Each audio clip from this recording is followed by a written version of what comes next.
You're now tuned into the Fully Booked podcast with Mace, French, and Pox. Enjoy the listen. Where to go? Tell me where to go. You is my inner voice. Tell me where to go. Tell me where to go. Yeah, maybe not on that subject, but in the same chapter. I'm kind of like judging from like society in terms of where we are at this moment in time. We had a discussion in regards to, say, a marriage not necessarily being about love, but about like kind of raising a community. I don't know if you remember that conversation, Mason, we had probably about a week or two ago. So in order to spot a deal breaker, you must first have a deal to know what you want from the relationship, whether it's love, sex, or financial. Your relationship may have some, or it may have all of these deals. What one of these deals can break your long-term relationship? What's the financial one doing in there? This actually came from the book. It was in the book. That sounds like some kind of agreement. It does sound like an agreement, but I mean, finances might not play a part in your relationship, and it might be a case, you know, I love you and I'm here for you and not necessarily the money, so we can remove that kind of from the table. But I mean, as we had a conversation very recently with a few other people as well in regards to love or a marriage not necessarily being about love, but kind of raising a family together, and love sometimes has to be moved to the side. I'm just thinking we all might be different, whereas I actually totally disagree with the fact that it has to be about, obviously it's about raising a family, but I think love is primary for me personally. So love is something that I wouldn't really kick off the table, whereas sex might be something you might negotiate, and obviously the financials might be something you might be willing to negotiate in some way, shape or form. So just wanted people's opinions on what they're not willing to continue with as such. Let's rephrase that again, sorry. Okay. In order to spot a deal breaker, you must first have a deal to know what you want from the relationship. Yeah. Love, sex, financial. Your relationship may have some or it may have some or all of these deals. Which one of these deals can break your long-term relationship? Well, I think any and all of them can. Or sorry. I know he's going to get frustrated in a minute. No. I can't really comment. I mean, Yeah, I'm trying to. if you fall out of love with someone, that can break relationship. If the sex isn't good, that can break relationship. And if your finances are not quite there, you lose the house, that can break relationship. Of course. What's the point you're trying to make? Because I know there's a point you're trying to make. No, I'm saying you might be willing to say, okay, money might be an issue at this moment in time, but I'm actually willing to continue with this relationship. You know what? I'm gonna. You understand? Go on. No, I do understand, but do you know what's I was speaking to someone earlier today actually, and it's to do with finances actually. So, a friend of mine, he was telling me that we was having a general chit chat, and then I said, "Oh, what does your Mrs.'s sister do?" Because the older sister, she's got a couple of really, really nice houses in Eden. So what she do, and she works for a massive, massive company. I'm not going to say the name, and she's head of like their global something. I'm not going to go into job title. Yeah. But then I goes, "Okay, what does the husband do?" And he goes, and what my mate said was, when she met him, he was a labourer, like on a construction site. And she actually really got on well with him. And she actually said to him, "Look, do you know what? You can do better than this." And she actually paid for him to go on IT courses. He ended up going through, getting qualification in IT, set up an IT company, and has now recently sold it for a couple of million. Okay. And your point about finances, I feel like if you meet the right person, and obviously finance is always going to come into it, but finance shouldn't be an issue if you found the right person. You can work, like, money comes and goes, like, you can work at that long term, and it's all about kind of finding the right person who you have a connection with, fall in love with, and all the rest of it. And obviously now they're pretty happy, but she said from day one, I think from day one, that could have potentially been a deal breaker, but she was willing to see where it went. And obviously he made that change for her because he was willing to say, "Do you know what? If you don't think this is good enough, I'm willing to try and make an effort." And she supported him. I think support is really nice. And actually, if I go back to if I could think of what a deal breaker would be for me now, I think an unsupportive partner, because, you know, if you're kind of trying to run a business or do something else in your career that's important, if your relationship is wreaking havoc with that by being really unstable, or your partner doesn't approve of your work or isn't understanding of things, that could be a really big problem. And I think in the past, I definitely made the mistake of trying to prioritize people because they had a job that sounded cool or they were doing something impressive. And I actually realized that in the end, first of all, I didn't particularly necessarily get on with that kind of personality. I just sort of like butt heads with them, and instead having a supportive guy was worth more than, you know, anything that financially you could bring to the relationship. Because I think, in fact, you are a team and you're a partnership. And as you said, money can come and go. Sometimes you have financial obstacles. My parents certainly did when we were growing up, but it was the strength of their relationship that enabled it to get through. And so that's why I find it, I know we're going to come to this a bit later maybe, but what you're talking about defining a man, or, you know, that high quality guy. And I think it says something really off about guys who are maybe currently in between jobs within the book. Yeah, no, there is a lot of negative connotations when it comes to men if they're, I mean, yeah, as you said, in between jobs and things like that. It's a very rigid, I just find it's quite a rigid view of masculinity. Yeah. Or defining men, you know, I find obviously maybe it's just, you know, it's the book of the context of the book, you know, whereabouts in the world this person is based, affluent, you know, Western society. Yeah. But I find it a bit, you know, like how we talk about a lot of problems between men and women, or how we spoke earlier about how women face this negative social penalty around aging or being single. I think that goes both ways. And actually, guys can sometimes find it really difficult if they're, you know, below average height, or they're not earning in a particular role. Yeah. And I think in order for us to progress forwards and actually make better decisions about who we form those relationships with, if we want a bit of compassion for our shortcomings, which we all have as people, then we should give that compassion back. And I think you should be willing to not have such as, you know, not every woman should be aiming to date someone who's 6'2" and works in finance and is a homeowner. Yeah. Do you know what? I don't feel it now because I'm of an age where I couldn't really care less what Western society says how I should be or behave, or what kind of relationship, what kind of woman, type of person I should be, basically. But I remember when I was like 15, 16, 17, those kind of ages where you're starting to get sexually active as such. I remember, like, I mean, I'll quite openly say I lost my virginity at 17, but a lot of my friends, they lost at 14, 15, 16. I remember feeling this pressure. Yeah, I remember feeling this pressure. And I remember, like, I'd done all the kind of stuff with, that sexual kind of stuff with girls that most kind of people had, well, not most, I'm generalising, but a lot of people around me had done at that age. And then I remember I even had to, like, for a while I was lying saying, oh yeah, you know, like we banged. Yeah. But like, I didn't leave until 17, and going back, and even when I look back now, I'm like, that was too young. I wasn't actually mentally ready. It was just the peer pressure. Yeah. Like I just felt like I needed to. I felt like I wasn't a man. I wasn't part of this group. I wasn't obviously sought after. I always got told I was cute, and I was like, I don't want to be cute. Like, I want to be this sexual. I want to be this sexual goddess that you're like. You have posters up on your wall. Do you know what I mean? Yeah. And it's right what you say in that, like, there's like some people never lose that kind of, never develop this kind of own, like, mental barrier, or own kind of, just develop themselves to an extent where they don't conform to social, to like kind of maybe Western social pressure or pressure from kind of their environment. Yeah, no, I agree, definitely.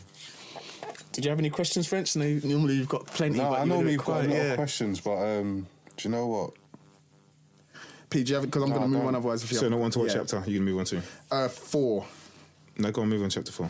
All right, so in the book, one of the things mentioned from Dr. Bethany Marshall, she generalizes and says the most difficult men fall into 5 personality types: the scriptwriter, the man in charge, the man without fault, the invisible man, and the little boy who poses as a man. So I'm going to start with the scriptwriter. The scriptwriter decides who you are without consulting you. He knows you better than you know yourself. Have you ever had a partner like this? And that's to Hayley, and even to the guys. Have you ever been with a female who kind of knows you better than knows yourself, can finish your sentence even though it's the incorrect ending to what you was going to say? No, I've never been with anyone that could do that. Seriously, I haven't. Have you been that guy? What, that finishes people's sentences, or that knows that? No, I don't. Do you know what's weird about this book though? Like all of these kind of the script writer and the different terms.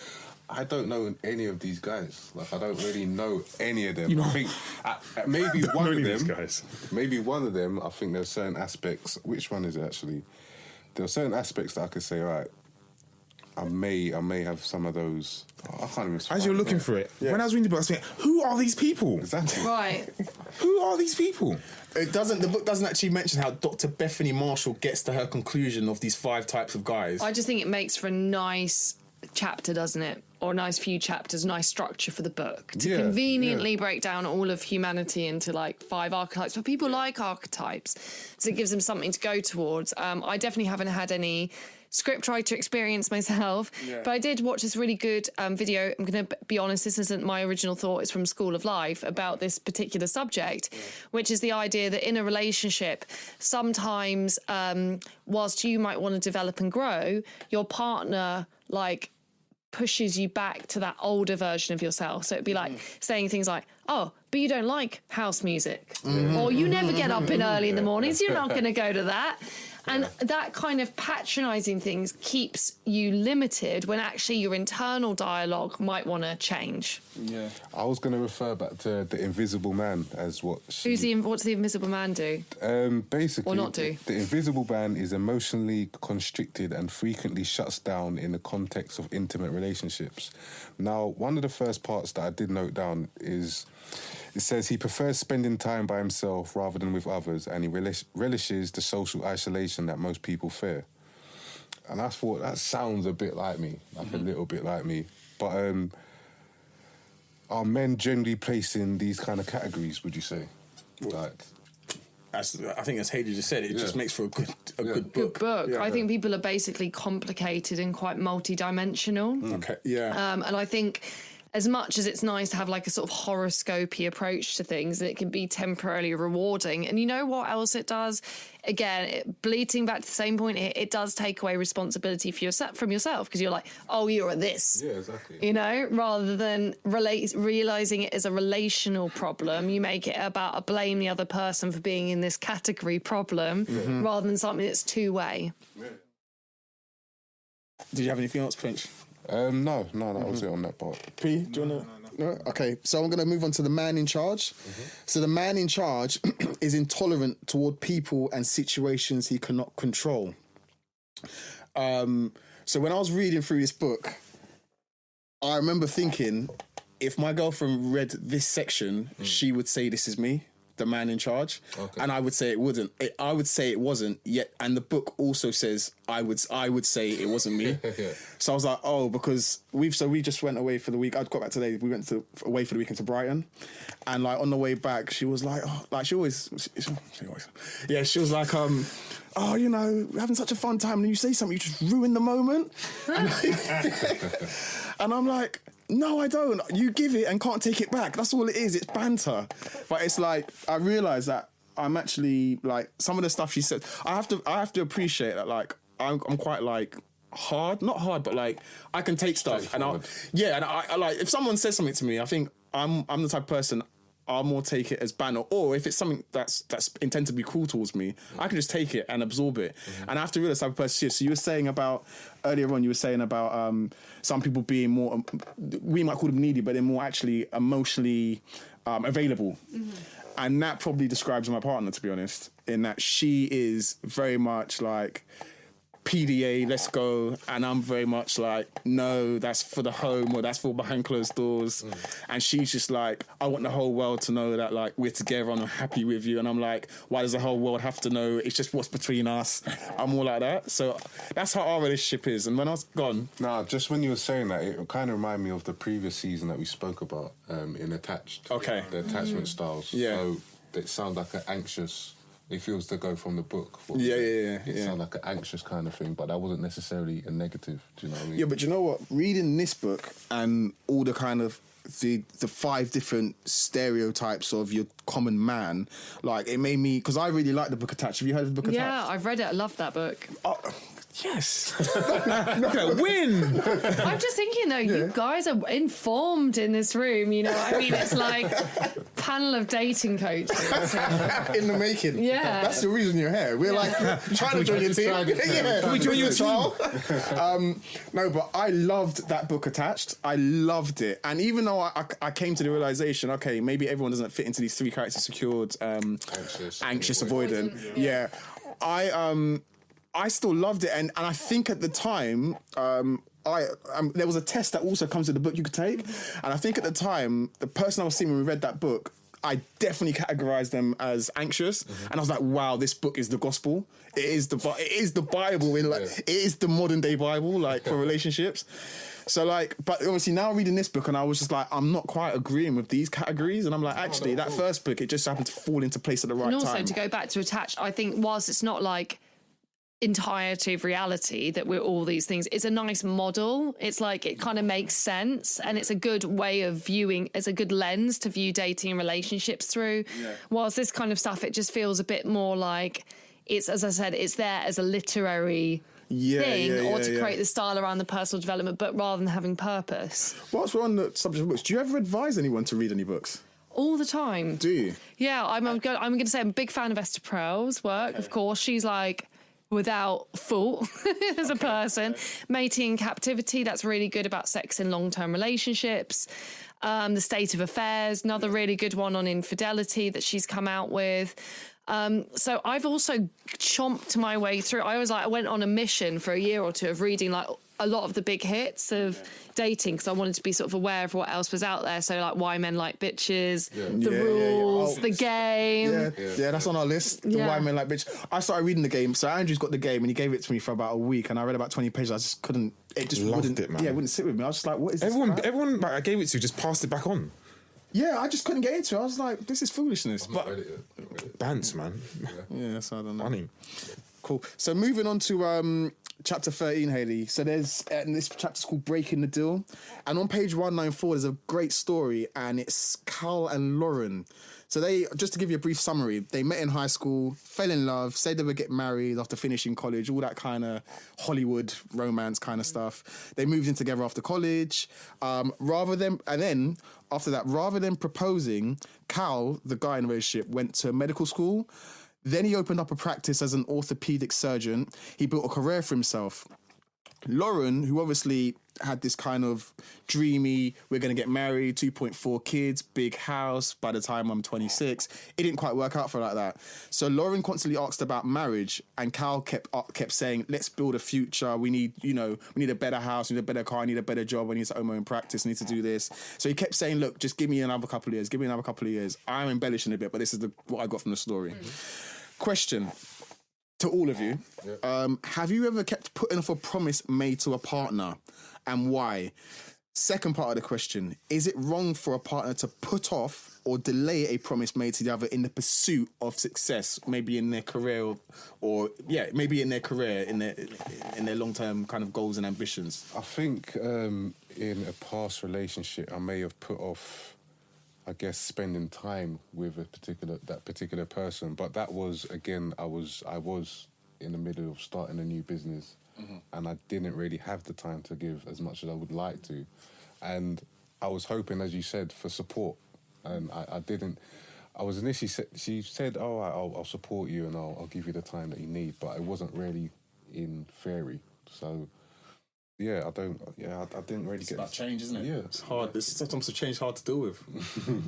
You might mean well, but actually, you know... Yeah. Not you, I know what you mean. Yeah. I know you mean, yeah. I thought you were saying... No, you won't. Yeah, no.